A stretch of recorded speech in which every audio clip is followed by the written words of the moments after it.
네, 우리 함께 보는 말씀은 열왕기하 19장 14절에서 37절입니다. 길죠? 네, 길어도 좀 쭉 스토리를 따라가면서 한번 읽어보겠어요. 열왕기하 19장 14절부터입니다. 시작. 히스기야가 사자의 손에서 편지를 받아보고 여호와의 성전에 올라가서 히스기야가 그 편지를 여호와 앞에 펴놓고 그 앞에서 히스기야가 기도하여 이르되 그룹들 위에 계신 이스라엘의 하나님 여호와여, 주는 천하 만국의 홀로 하나님이시라. 주께서 천지를 만드셨나이다. 여호와여, 귀를 기울여 들으소서. 여호와여, 눈을 떠서 보시옵소서. 사네립이 살아계신 하나님을 비방하러 보낸 말을 들으시옵소서. 여호와여, 아수르 여러 왕이 과연 여러 민족과 그들의 땅을 황폐하게 하고 또 그들의 신들을 불에 던져 싸우며 이는 그들이 신이 아니요 사람의 손으로 만든 것 곧 나무와 돌뿐이므로 멸하였나이다. 우리 하나님 여호와여, 원하건대 이제 우리를 그의 손에서 구원하옵소서. 그리하시면 천하 만국이 여호와가 홀로 하나님이신 줄 알리다 하니라. 아모스의 아들 이사야가 히스기야에게 보내 이르되 이스라엘 하나님 여호와의 말씀이 네가 아수르 왕 사네립 때문에 내게 기도하는 것을 내가 들었노라 하셨나이다. 여호와께서 아수르 왕에게 대하여 이같이 말씀하시기를 처녀딸 시온이 너를 멸시하며 너를 비웃었으며 딸 예루살렘이 너를 향하여 머리를 흔들었느니라. 내가 누구를 꾸짖었으며 비방하였느냐? 누구를 향하여 소리를 높였으며 눈을 높이 떴느냐? 이스라엘의 거룩한 자에게 그리하였도다. 내가 사자들을 통하여 주를 비방하여 이르기를 내가 많은 병거를 거느리고 여러 산 꼭대기에 올라가며 레바논 깊은 곳에 이르러 높은 백향목과 아름다운 잣나무를 베고 내가 그 가장 먼 곳에 들어가며 그의 동산의 무성한 수풀에 이르리라. 내가 땅을 파서 이방의 물을 마셨고 나의 발바닥으로 애굽의 모든 강들을 말려놓으라 하였도다. 내가 듣지 못하였느냐? 이 일은 내가 태초부터 행하였고 옛날부터 정한 바라. 이제 내가 이루어 너로 견고한 성들을 멸하여 무너진 돌무더기가 되게 함이니라. 그러므로 거기에 거주하는 백성의 힘이 약하여 두려워하며 놀랐나니 그들은 들의 채소와 푸른 풀과 지붕의 잡초와 자라기 전에 시든 곡초같이 되었느니라. 내 거처와 내 출입과 내가 내게 향한 분노를 내가 다 아노니 내가 내게 향한 분노와 내 교만한 말이 내 귀에 들렸도다. 그러므로 내가 갈고리를 내 코에 꿰고 재갈을 내 입에 물려 너를 오던 길로 끌어 돌이키리라 하셨나이다. 또 내게 보일 징조가 이러하니 너희가 금년에는 스스로 자라난 것을 먹고 내년에는 그것에서 난 것을 먹되 제3년에는 심고 거두며 포도원을 심고 그 열매를 먹으리라. 유다 족속 중에서 피하고 남은 자는 다시 아래로 뿌리를 내리고 위로 열매를 맺을지라. 남은 자는 예루살렘에서부터 나올 것이요 피하는 자는 시온산에서부터 나오리니 여호와의 열심히 이 일을 이루리라 하셨나이다 하니라.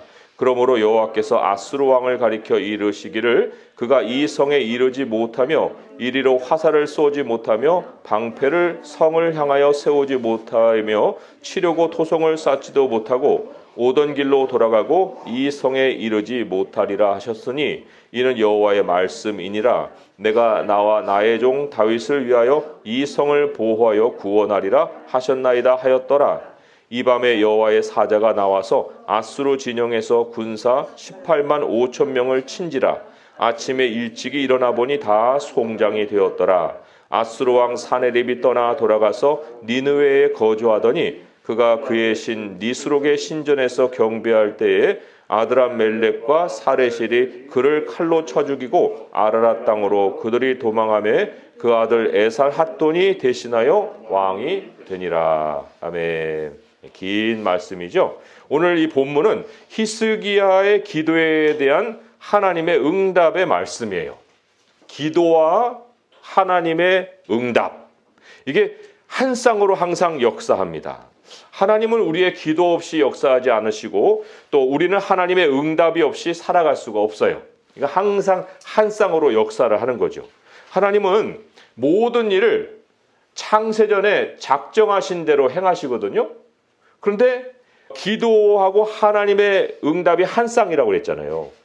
그렇다고 하면은 하나님이 작정만 해놓은 것이 하나님의 뜻만이 아니고 하나님은 누군가의 기도를 통해서 그러한 작정된 일을 행하시도록 예정해 놓으신 거예요. 다시 말씀드릴까요? 하나님은 누군가의 기도를 통해서 역사하시기를 작정해 놓으셨다는 거죠. 창세전에 하나님 예정하신 것이 하나님의 뜻만이 아니고 하나님의 뜻과 기도가 항상 한 쌍이라면 하나님의 뜻만 예정된 것이 아니라 하나님은 기도를 또한 예정해 두셨다는 거예요.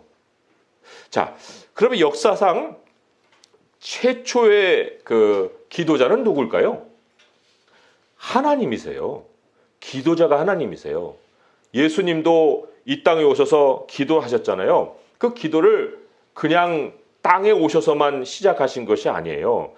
최초의 기도자는 하나님이시다 하는 것을 우리 잠언에서 좀 확인해 볼 수가 있어요. 잠언 8장 22절에 보시면 거기에 이제 세상이 시작될 때 하나님이 행하신 행적을 기록하고 있거든요.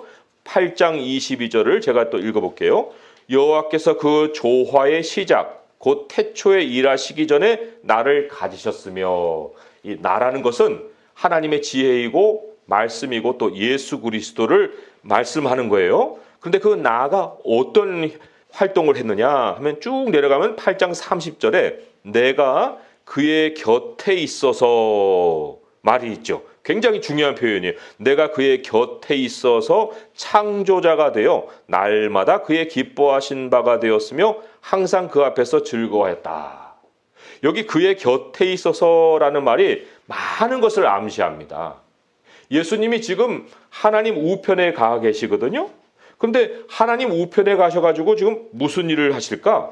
할 때 성경은 이렇게 얘기를 하고 있어요. 로마서 8장 34절에 보면 누가 정죄하리요 죽으실 뿐 아니라 다시 살아나신 이는 그리스도 예수시니 그는 하나님 우편에 계신 자요 우리를 위하여 간구하시는 자시니라. 이렇게 말씀하고 있어요. 그러니까 하나님 곁에서 창조자이신 하나님이 무슨 일을 하시는가 할 때 거기에는 기도가 있다라는 거예요. 예수님이 우리에게 예수님의 영을 보내주셨잖아요. 근데 그 예수님의 영이 우리 안에서 무슨 일을 하시는가?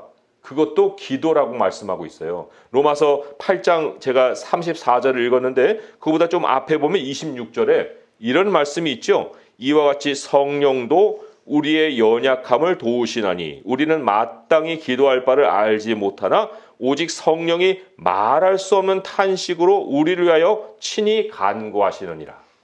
그러니까 하나님의 뜻과 기도는 항상 한 쌍으로 움직이신다. 역사하신다.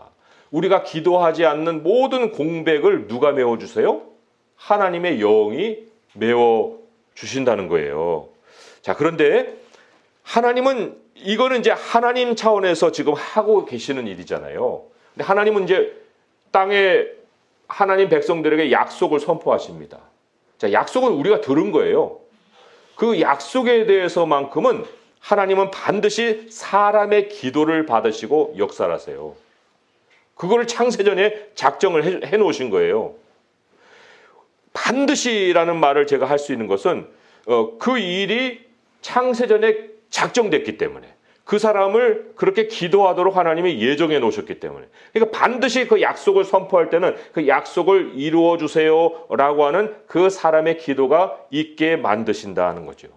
그걸 에스겔서는 이렇게 우리에게 가르치고 있죠. 에스겔서 36장 36절에서 38절까지 그 하나님의 약속을 주시고 기도의 필요성을 가르쳐 주신 말씀이에요. 에스겔서 36장 36절에서 38절까지 우리 같이 한번 또 읽어볼까요? 1209쪽에 있어요. 자, 같이 읽어보겠습니다. 시작. 너희 사방에 남은 이방 사람이 나 여호와가 무너진 곳을 건축하며 황폐한 자리에 심은 줄을 알리라. 나 여호와가 말하였으니 이루리라. 주 여호와께서 이같이 말씀하셨느니라. 그래도 이스라엘 족속이 이같이 자기들에게 이루어 주기를 내게 구하여야 할지라. 내가 그들의 수요를 양떼같이 많아지게 하되 제사 드릴 양떼 곧 예루살렘이 정한 절기의 양무리같이 황폐한 성읍을 사람의 때로 채우리라. 그리한즉 그들이 나를 여호와인 줄 알리라 하셨느니라. 아멘.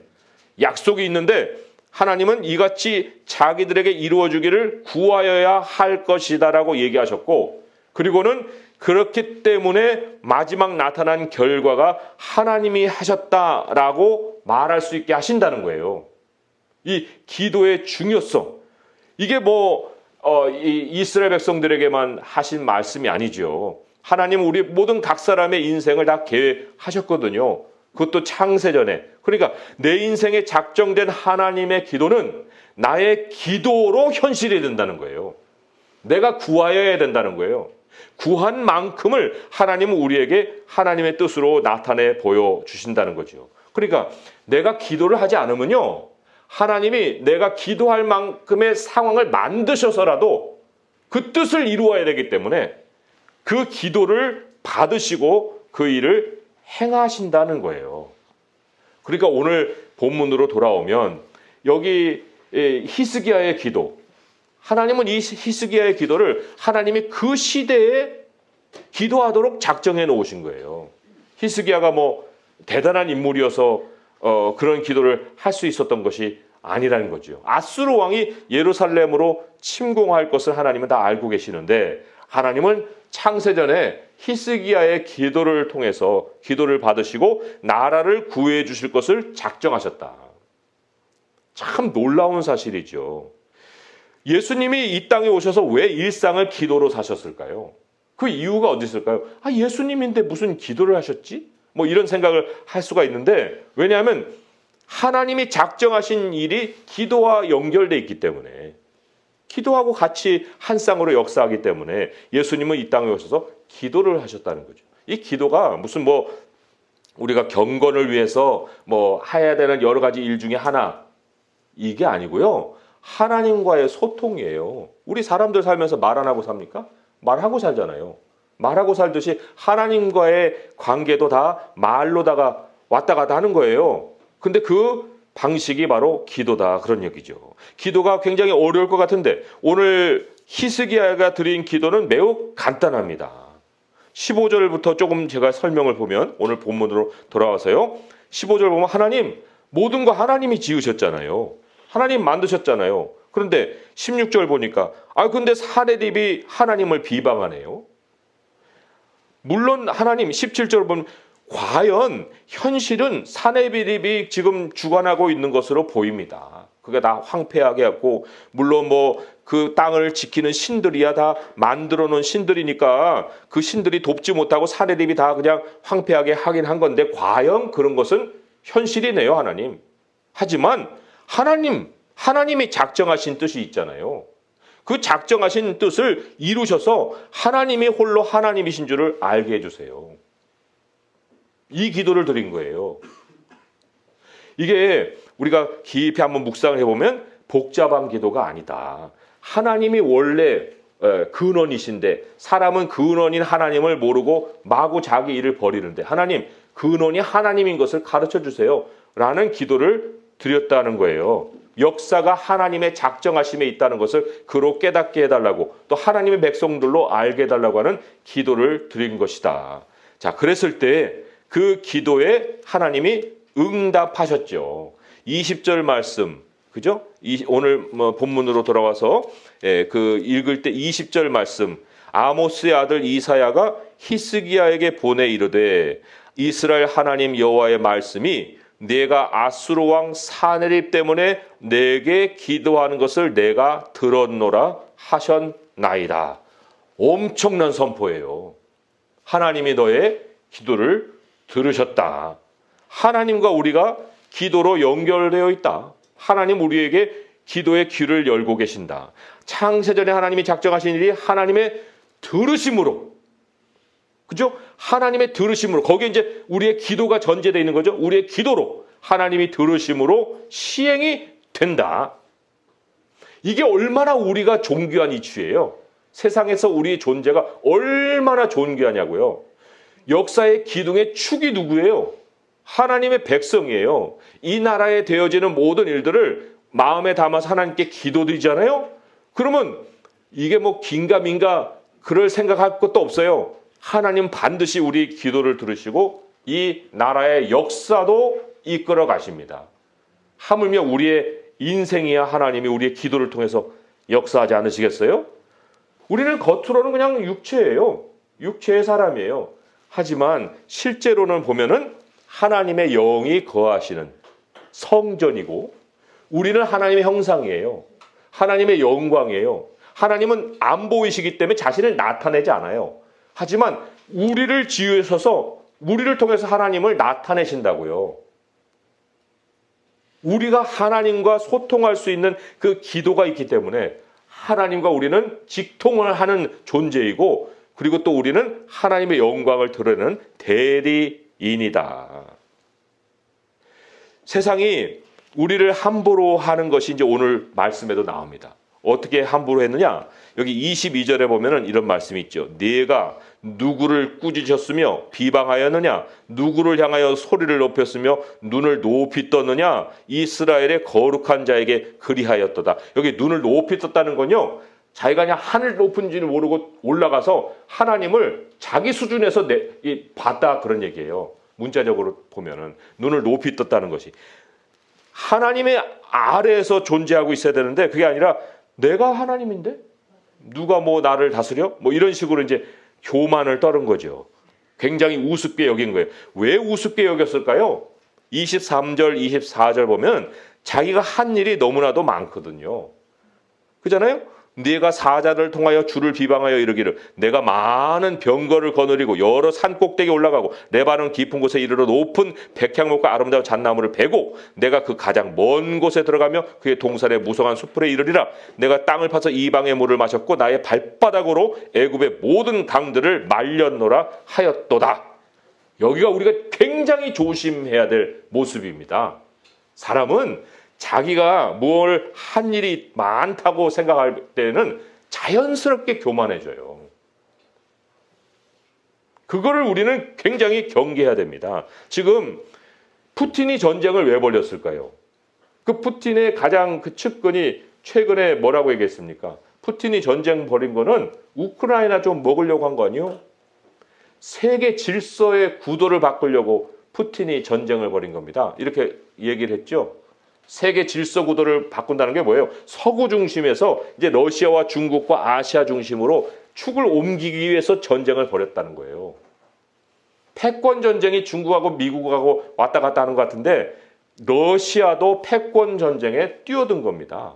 그리고 러시아하고 지금 중국이 서로 교류하고 있잖아요. 그리고 사우디아라비아가 그 50년 동안 원유 공급을 달러로 하는 계약이 작년에 끝났거든요. 그리고는 3일 전에 외무부 장관의 성명을 통해서 우리 사우디는 중국에다 다 헌신한다 발표를 했어요. 지금 세상이 뒤집어지고 있는 이런 상황에 우리는 지금 살고 있는 거예요. 새로운 시대가 지금 다가오고 있는 이런 시대에 우리가 살고 있는 건데 그러니까 그런 사람들의 눈에는 세상이 자기 안에 보이는 거, 자기 손 안에 있다고 생각하는 거예요. 내가 이렇게 주무르면 세상이 이렇게 축이 옮겨질 것으로 생각을 하는 거죠.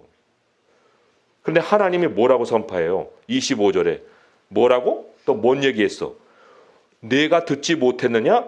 야, 이 일은 내가 행한 거야. 내가 태초부터 행하였고 옛날부터 정한 거야. 내가 정한 일을 너는 수행하고 있는 도구요 막대기뿐이야.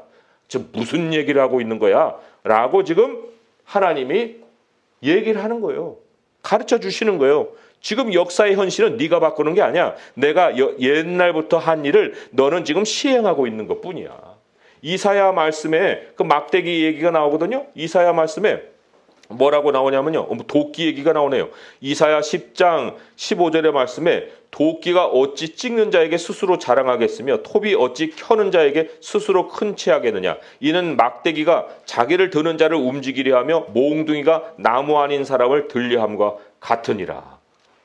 그러니까 이게 막대기가 사람 손에 쥐어져 갖고 자기가 사람의 손이 흔드는 대로 이렇게 흔들려야 되는데 막대기가 사람의 손을 흔들려고 하면은 이게 될 얘기냐고요. 이게 논리적으로 맞냐고요. 맞지 않는 일을 사람들은 그렇게 생각하고 행하고 있다는 거예요. 그러니까 하나님 어떻게 하겠어요? 그 막대기를 쓴 다음에 원상복구시키죠.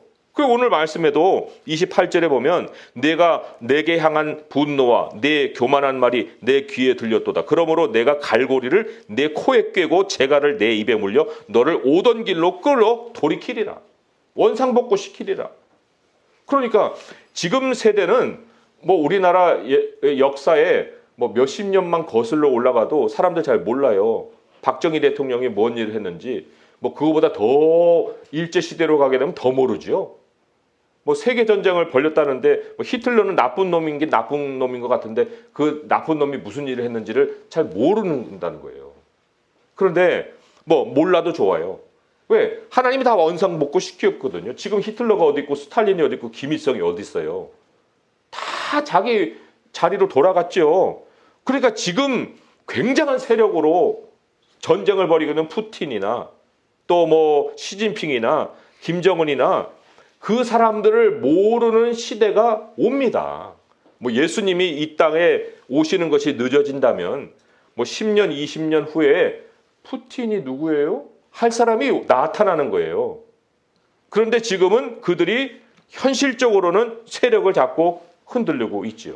흔들고 있어요. 역사를 하나님이 주관하신다는 사실을 알게 되면 우리 그리스도인들에게 굉장한 변화가 생깁니다. 우리의 생각의 가치관의 변화가 생긴다는 거예요. 그러기 전까지는 막 두렵고 염려가 되고 걱정이 되고 막 이런 어떤 마음의 막 내 불안함을 내가 어떻게 떨쳐버릴 수 없는 이런 상황에서 살다가 아니구나. 그리고는 하나님을 향해서 기도하게 되고 기다리게 되고 그리고 내가 지금 현재 준비해야 될 것이 뭘까? 라고 그 준비할 것에 대한 지혜를 얻어서 준비해 가면 되는 거예요.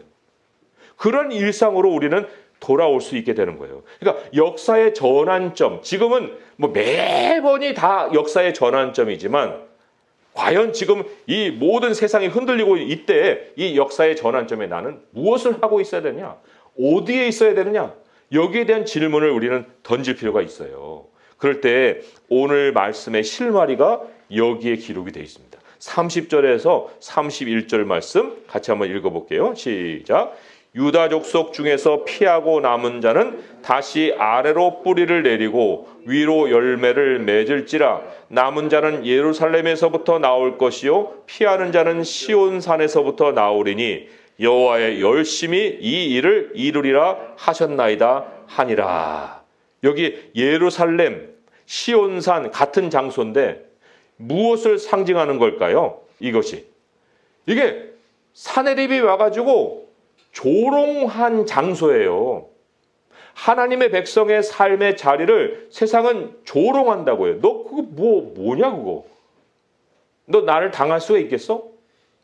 이런 식으로 이제 멸시를 당하고 있는 그 장소가 예루살렘이고 지금 시온산이에요. 시온산이에요. 그런데 하나님이 뭐라고 하시느냐? 그 자리를 사수하고 믿음으로 그 자리를 지킨 사람에게 그 예루살렘에서부터 시온산에서부터 하나님이 나오게 해주신다. 세상을 향해서 다시 전진하게 해주신다. 지금은 비록 우리가 위축되어 있는 것처럼 보일지라도 하나님은 하나님의 열심으로 그 일을 이루실 것이다. 이게 하나님의 작정이에요. 하나님은 세상에 무슨 구석탱이에다가 우리를 두시고 살다가 오라고 하지 않으셨거든요. 하나님의 약속이 있잖아요. 34절에 내가 나와 나의 종 다윗을 위하여 이 성을 보호하여 구원하리라 하셨나이다 하였더라. 다윗을 위하여라는 것은 예수 그리스도를 위하여라 하는 말이에요. 우리 예수님이 우리를 다 위해서 희생하셨잖아요. 예수님 안에 우리가 있지 않습니까? 그러니까 하나님은 다른 것을 보고 하시는 것이 아니라 예수님이 모든 일을 이루시고 우리를 당신의 백성으로 삼으셨기 때문에 우리 하나님의 백성을 위해서 우리를 위해서 열심으로 그 일을 이루실 것이다. 우리가 그래서 지금 어디에 있어야 됩니까?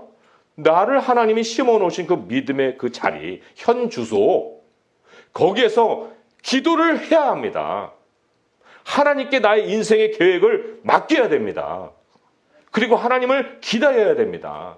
그리고 하나님 어떻게 준비를 해야 할까요? 나에게 지혜를 주세요 하고 하나님께 우리가 물어야 되는 거예요.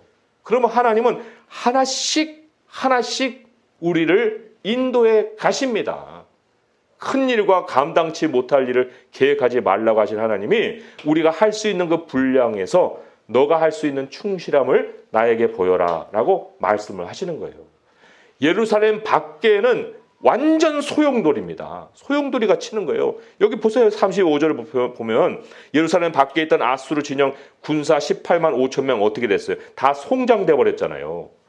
그리고는 역사는 다음 단계로 진행이 되죠. 37절에 보니까 그 사레립이 그 암살을 당하고 그 아들 에살핫돈이 대신해서 왕이 되잖아요. 그리고는 그냥 없었던 듯이 역사가 진행이 되는 거예요. 지금 푸틴도 지금은 올 겨울에 끝날 수도 있어요. 내년 봄까지 안 갈 수도 있는 거예요. 그러나 하나님은 그 예루살렘, 시온이라고 하는 하나님이 믿음의 자리를 두신 그곳에 그 자리를 지켜가는 사람에게는 두 가지 일을 행하십니다. 뭐를 행하십니까? 징조가 있다고 그랬죠? 29절에 보면 내게 보일 징조가 이러하니 너희가 금년에는 스스로 자라난 것을 먹고 내년에는 그것에서 난 것을 먹되 제3년에는 심고 거두며 포도원을 심고 그 열매를 먹으리라. 뭐예요? 이 아수르가 쳐들어와서 예루살렘을 포위하고 굉장히 그 공고함을 안겼죠. 몇 년 동안요? 2년 동안. 그런데 그 2년의 기간 동안에 하나님이 기적으로 그 사람들을 먹여줄 것이다. 너희들 환난 중에는 하나님의 기적이 역사한다. 그리고 그 환난을 벗어나서 일상으로 돌아왔을 때는 하나님이 풍요로 먹이신다는 거예요. 우리 지금 한번 여기 계산대로 이 문자대로 한번 생각해 봅시다. 올해가 2022년이에요. 2023년까지 어려움이 예상이 된다고 할 때 이제 하나님이 우리에게 뭐라고 하시는가? 내가 올해도 너를 먹였다. 내년에도 너를 먹일 거야. 그리고 2023년에 내가 너를 풍요로 먹일게. 하나님이 그런 작정으로 우리에게 이 약속의 말씀을 오늘 듣게 하신다고 하면 우리가 그것을 소망을 삼고 맞아. 나의 미래는 하나님께 있는 거지. 하나님의 작정하심 속에서 나는 살아가는 거지. 그것이 바로 우리가 가장 지혜롭게 취할 수 있는 생존책이에요. 생존 방식이에요. 하나님의 역사에 기도로 동참해 가는 거예요.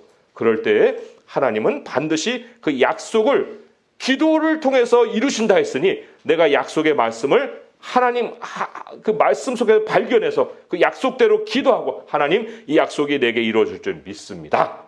고백을 할 때 그 약속은 이미 나에게 현실이 되는 것입니다.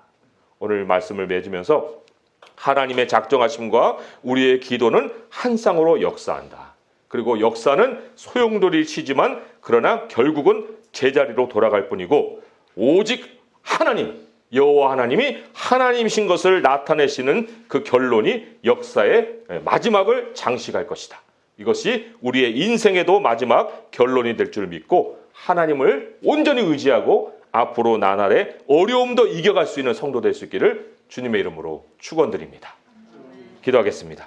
하나님 아버지 감사합니다. 우리 주님이 오늘 작정하신 말씀을 우리에게 주셨습니다. 아버지 하나님 이 말씀이 문자대로 이루어진다 하여도 우리에게 3년 후에는 하나님의 풍요로 우리를 먹여줄 줄 믿습니다. 아버지 이때에 우리가 우왕좌왕하지 않게 하시고 세상의 길을 걸어가지 않게 하시고 세상의 역사에 아버지 하나님 그들이 무엇을 하든지 간에 그것은 하나님이 향하셨다 하셨고 작정하신 것이라 하셨사오니 우리 주님이 그 작정된 일을 어떻게 이루어 가시는지 그 이끌어 가시는지 우리가 바라보게 하여 주시고 함께 기도로 동참하게 하시고 하나님 우리에게 가져다 주실 그 풍요를 기다리며 지금 이 시간 믿음의 자리에서 준비하며 살아갈 수 있게 도와주시옵소서. 우리 주 예수 그리스도의 이름으로 감사하며 기도합니다.